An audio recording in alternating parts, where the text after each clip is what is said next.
Here's how to host a webinar to get customers in 10 steps.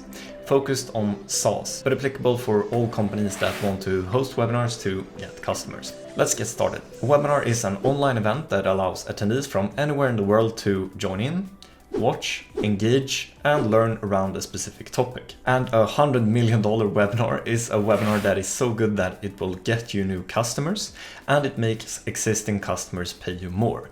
That equals growth for your business.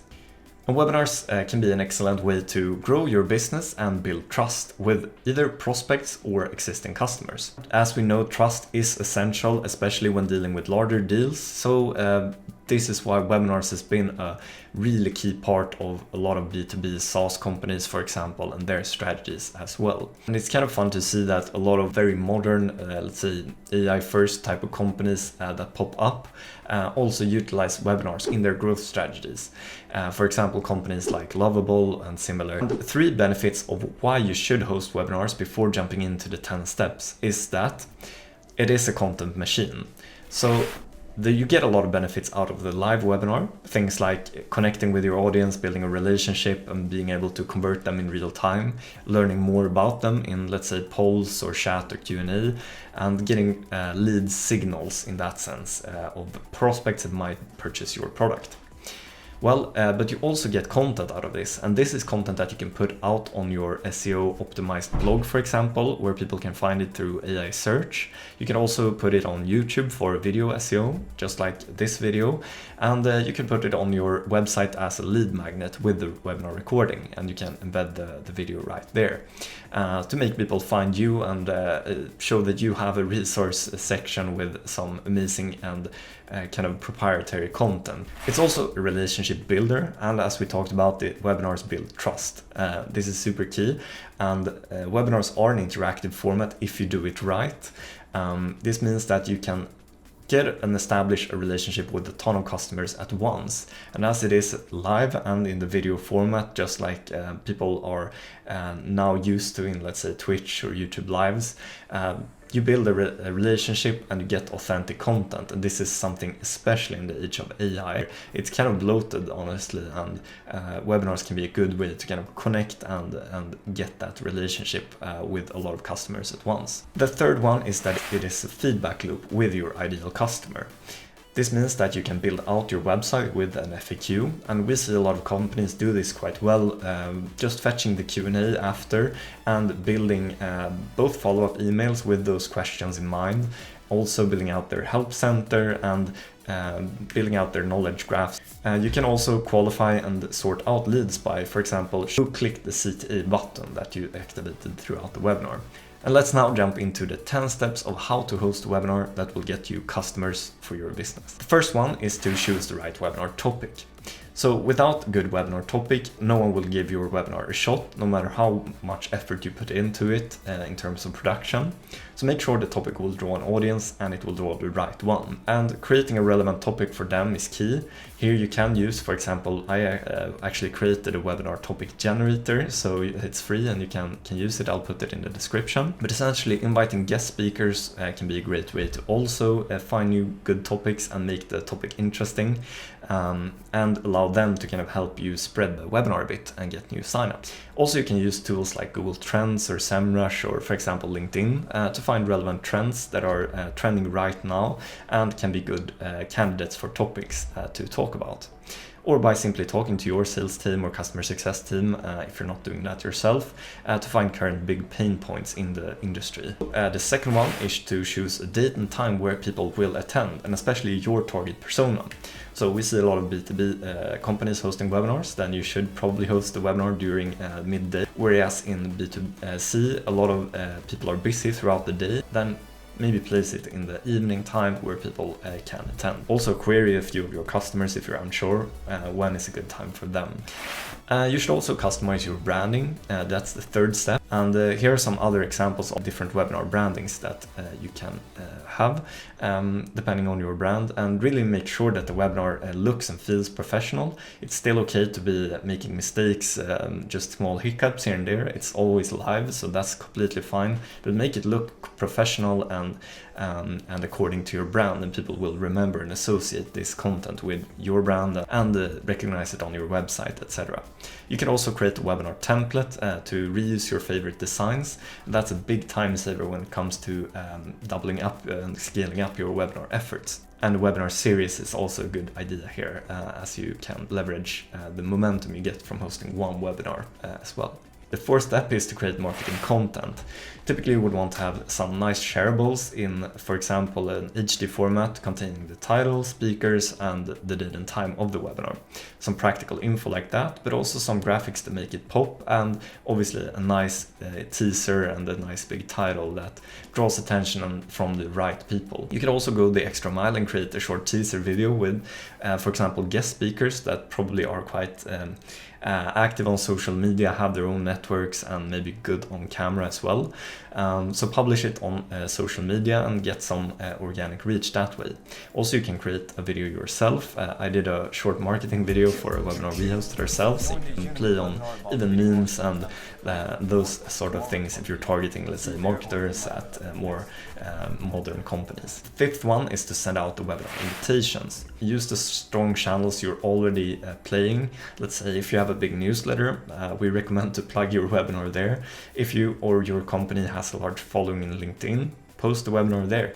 Also, make your sales team part of the effort in promoting it, so they can reach out with personal invitations. Those really work well if you do them right, and it could just be like mentioning their name and why you think it would be relevant for them. Also ask your CS team if you have some existing customers invite. They can also be great candidates to mix in. The step number 6 is to build up webinar content and write your CTA. So you would typically want to run through a slide deck of some sort. So prepare that and kind of centralize it if you have multiple speakers to make sure it's an easy one slide doc. Also, many people forget planning out the interaction, so you just think about what you will say and the actual content, but make a rough script and then plan out all the points where you want to, let's say, get out a question. Maybe you've prepared that question even before and let a colleague ask it. It could also be things like launching a poll, making people react via the reactions down below, or welcome people in the chat with their name. Also, so think about your CTA before, and hopefully your webinar platform, for example, Univid, will support launching a webinar CTA live, and then you can just point to that and prepare when you will launch it. That will become a clickable button that you will get tracking, and it will also be passed into, let's say, your analytics or HubSpot or your CRM. You want to have that and just take this next step live and not just in a follow-up afterwards. That's typically where you lose a lot of conversions if you just do it that way. We're getting there. The step 7 is to run a tech check. This is where you bring in your guest speakers, you test with your mic and cameras to make sure that it all looks good, and you can run through quickly what the agenda will look like. Use the same mic and camera when you go live then, and ask the guest speaker to do the same. Also think about how to engage the audience once again, and prepare the other speakers how you will do this. Have everyone get familiar with the venue, meaning the webinar tool in your case. Number 8, now it's time to host the webinar.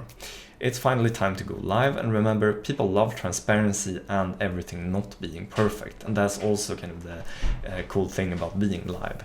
So smile and be calm even if things don't go exactly as planned or perfectly, and make sure to keep track on time. You don't want to kind of end up with a 1 hour long webinar if you just plan 20 minutes, so make sure to keep the time and respect everyone's calendar, and people will instead be asking for more, and that's typically where you want to end up. Also remember to interact with the audience a lot, and as I mentioned, tell people to write in the chat if they have any discussions or questions. Direct them to a spontaneous Q&A session at the end. Encourage everyone to thumbs up if they're excited about topic A or B, and you can help them kind of shape the webinar a bit as well. And that's typically a very experienced moderators do this, and that ends up being very, very appreciated by the audience. Step number 9 is to follow up.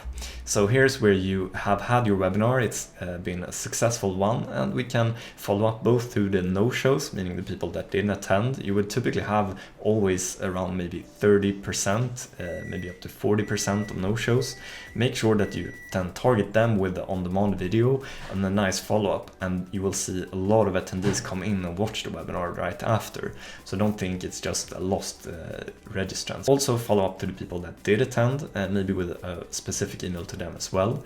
Either you do this in your webinar tool, the follow-up email, if it supports that. For example, in Univid you can, and you have a personal link for the on-demand video, so they can right away watch the on-demand video a minute after, and then you can watch it. But it's good to tailor the communication a bit if you attended or didn't. And then once again, share your CTA and repeat it. Maybe it's download your ebook or book a meeting with you guys, then ask it again in the follow-up email. And also follow up on the statistics that you got in your CRM. So there will be a lot of learnings. If your tool is connected to your CRM, you can see, for example, who asked questions, who clicked the CTA, how long did people attend for, and their engagement score and similar. And the 10th step and final step is to make your webinar recording available. So webinars can be super effective to generate content, and here you can publish either the recording ungated, meaning just without registration at all, for example on a platform like YouTube. The good thing is you get a lot of exposure, but the downside is you don't know who watched it.